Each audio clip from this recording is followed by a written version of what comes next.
Selamat berjumpa kembali dalam pembahasan kita yang menyangkut tentang berbagai hal, dan pada kesempatan kali ini kita akan membahas suatu tema yang erat kaitannya dengan pengembangan diri ataupun karakter. Lebih khusus lagi, pada kesempatan kali ini kita akan membahas suatu tema tentang self-management, atau kalau kita mengalih bahasakannya ke dalam bahasa Indonesia menjadi manajemen diri. Self-management ataupun manajemen diri ini merupakan suatu kemampuan untuk mengendalikan diri akan suatu tindakan yang sedang dilakukan ataupun akan dilakukan, baik dari aspek pikiran maupun ucapan, agar terdorong untuk menghindari hal-hal yang tidak diinginkan. Kalau kita berbicara tentang self-management ataupun manajemen diri ini, maka kita perlu untuk mengenal beberapa aspek yang ada di dalam self-management ini.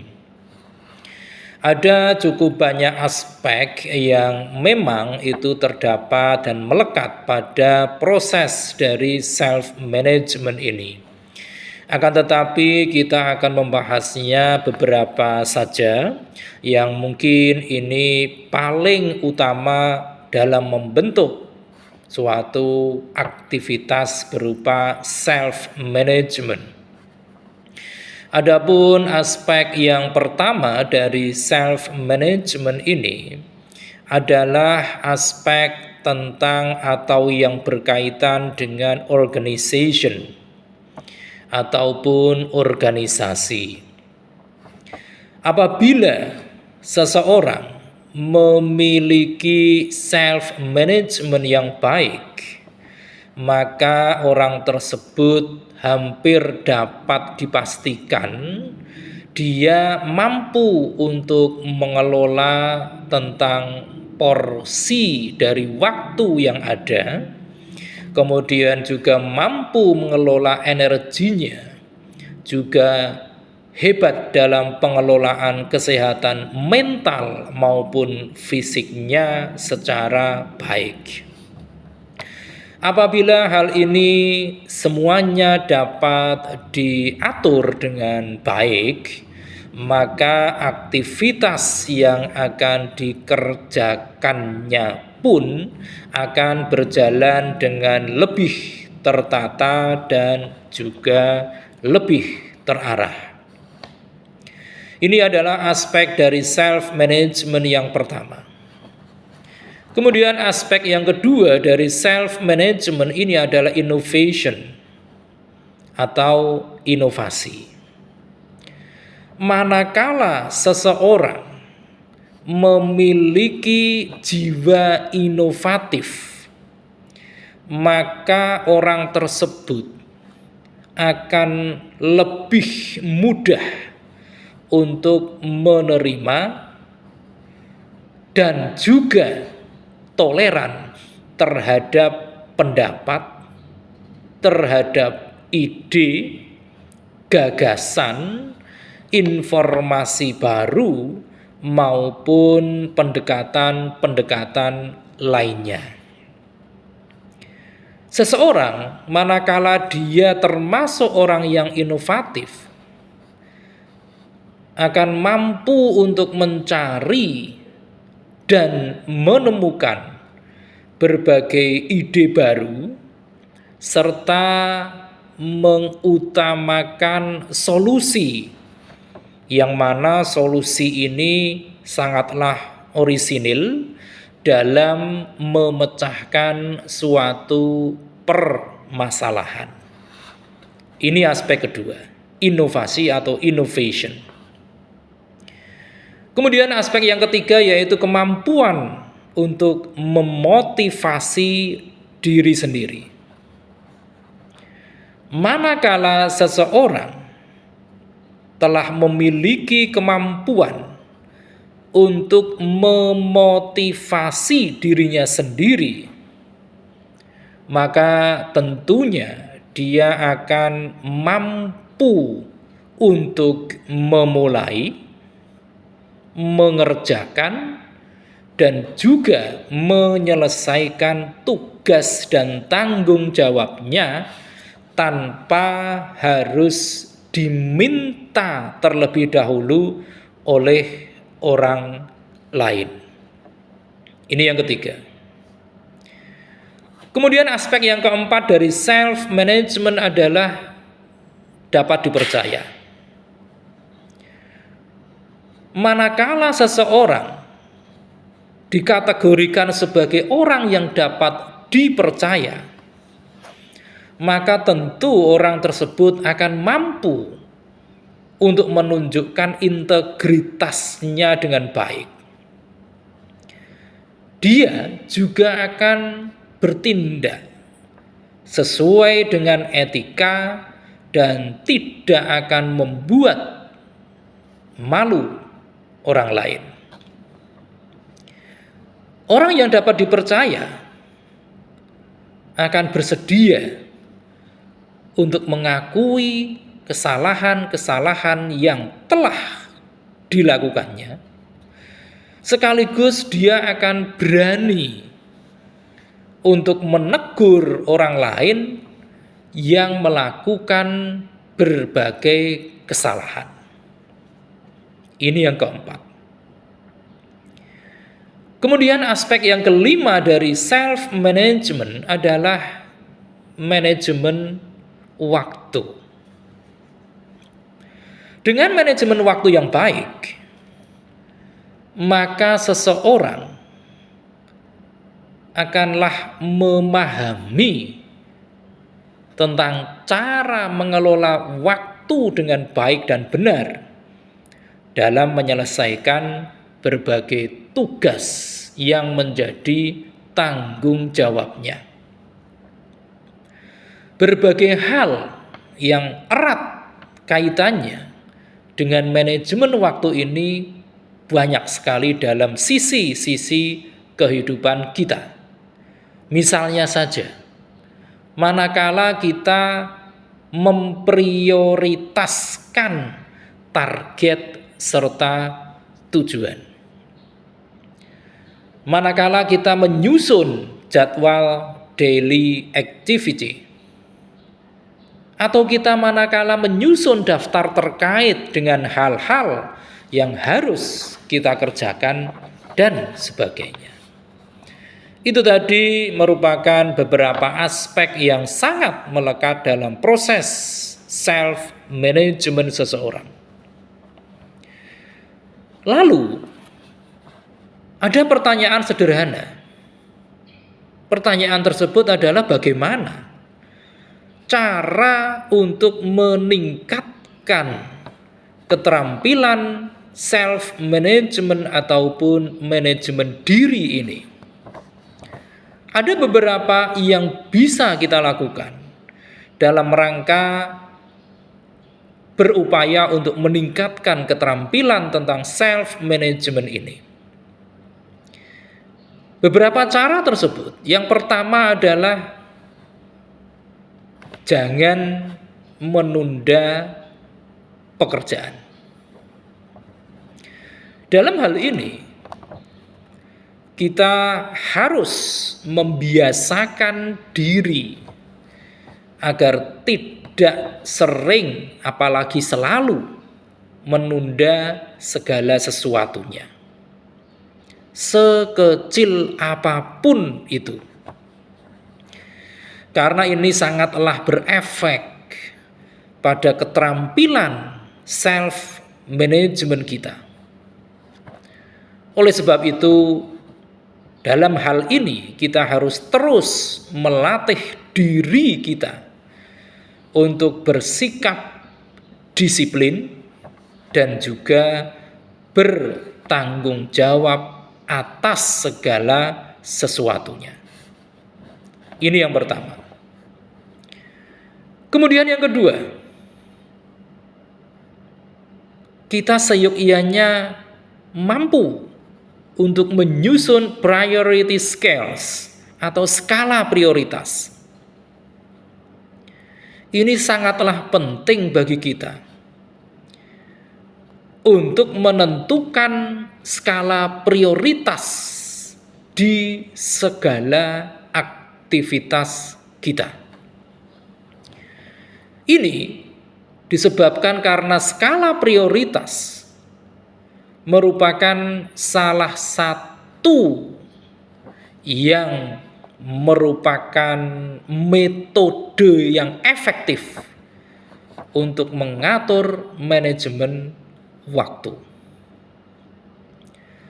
Cara kita memprioritaskan dan juga menghabiskan waktu yang kita miliki akan memiliki dampak pada kemampuan kita dalam mencapai goals kita. Ini yang kedua. Kemudian yang ketiga, kalau kita ingin meningkatkan keterampilan self-management, maka kita pun harus memiliki kemampuan untuk mengakui kesalahan diri kita. Ini amatlah penting, karena manakala kita melakukan suatu kesalahan dan kita tidak mau mengakui dari kesalahan kita tersebut, maka tentu ini akan menjadi beban dalam diri kita, yang mana beban tersebut akan semakin besar. Dengan kita mampu dan mau untuk mengakui kesalahan kita, itu telah menandakan bahwa kita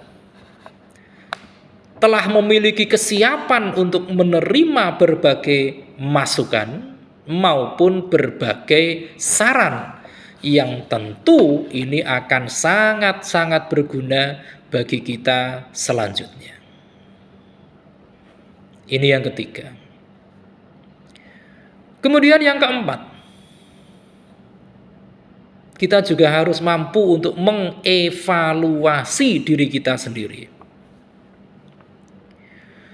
Manakala kita telah berusaha semaksimal mungkin dalam melaksanakan segala aktivitas untuk mencapai tujuan,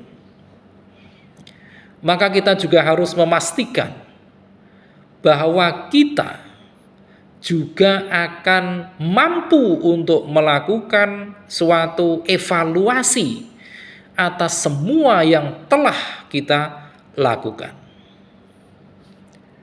Dengan kita melakukan evaluasi diri ini, maka kita telah melatih diri kita untuk menemukan berbagai solusi dari setiap permasalahan yang kita hadapi. Dengan evaluasi diri ini pula, kita akan menjadi tahu bahwa terkadang ada hal-hal yang masih kita lewatkan. Ini adalah beberapa cara dalam rangka meningkatkan keterampilan self-management kita atau manajemen diri kita. Apabila kita telah mampu untuk menerapkan self-management, maka pada saatnya kita akan merasakan suatu manfaat yang besar di dalam kehidupan ini. Ada beberapa manfaat dari penerapan self-management ini. Manfaat yang pertama, dengan self-management, maka kita akan memiliki kemampuan dalam hal pengelolaan pikiran dan juga perasaan yang baik. Sehingga kita tidak mudah untuk terdistraksi akan hal-hal yang bersifat sepele. Yang ini justru akan membuat kita merasa tidak nyaman. Yang pertama adalah memiliki pengelolaan pikiran dan perasaan dengan baik. Manfaat yang kedua, yaitu kita akan merasakan suatu kepuasan tersendiri dengan pencapaian-pencapaian yang telah kita raih, utamanya pencapaian-pencapaian merupakan hasil dari kerja keras diri kita sendiri. Ini yang kedua. Kemudian yang ketiga, manfaat dari self-management adalah kita dapat hidup sesuai dengan keinginan diri kita, tanpa kita harus terpengaruh oleh berbagai pendapat negatif dari orang lain. Itulah beberapa manfaat apabila kita mampu menerapkan self-management. Nah, manakala kita menerapkan self-management ini, kita harus memperhatikan beberapa faktor yang sangat-sangat mempengaruhi dari self-management kita. Faktor-faktor tersebut, yang pertama adalah faktor kesehatan. Kesehatan fisik merupakan sesuatu hal yang paling penting dalam hidup kita. Di samping juga harus diimbangi dengan kesehatan secara mental. Karena untuk mencapai suatu tingkat kesehatan yang prima, antara perasaan dan juga emosi haruslah kita seimbangkan. Ini faktor pertama, kesehatan. Faktor yang kedua yang sangat mempengaruhi self-management adalah identitas diri atau identity. Identity ini merupakan rancangan yang mengharuskan kita untuk menata prinsip secara konsisten. Dan untuk melakukan pengukuran atas pemahaman kita dalam rangka memberikan penilaian terhadap keadaan diri kita sendiri, maka kita harus berpikir terlebih dahulu dalam melakukan suatu tindakan. Ini yang kedua. Lantas yang ketiga, faktor yang sangat mempengaruhi self-management adalah keterampilan ataupun skill. Seseorang dengan skill yang baik, maka dia akan lebih besar peluangnya untuk mewujudkan berbagai goals dalam kehidupannya. Dan yang keempat, yang sangat mempengaruhi self-management adalah aktivitas atau action. Seseorang yang memiliki imajinasi moral yang tinggi, maka dia dapat dikatakan sebagai seseorang yang mampu untuk mengembangkan aktivitas kehidupannya. Sehingga dia akan dapat memberikan kontribusi positif baik bagi dirinya sendiri dan juga bagi orang lain. Oleh karenanya, setelah kita memahami tentang self-management ini, kita haruslah menjadi lebih sadar lagi bahwa self-management kita pastilah untuk titik saat ini berada belum di tataran puncak. Oleh karenanya, karena kita belum pada tataran puncak inilah, maka kita harus terus memperbaiki dalam hal self-management ini. Karena self-management ini faktor terbesar yang mampu mendorongnya adalah diri kita sendiri. Orang lain hanya berkontribusi yang tidak sebesar dengan kontribusi dari dalam diri kita sendiri. Demikian pembahasan singkat kita kali ini tentang self-management ataupun manajemen diri. Mudah-mudahan paparan kita kali ini akan memberikan manfaat yang besar bagi kita semua, dan kita akan melanjutkannya dengan membahas berbagai tema yang tidak kalah menariknya pada sesi-sesi berikutnya. Terima kasih atas perhatian Anda semua. Jangan lupa setelah menyaksikan tayangan ini, silakan klik di layar Anda untuk like, komen, share, dan tentu saja jangan lupa subscribe.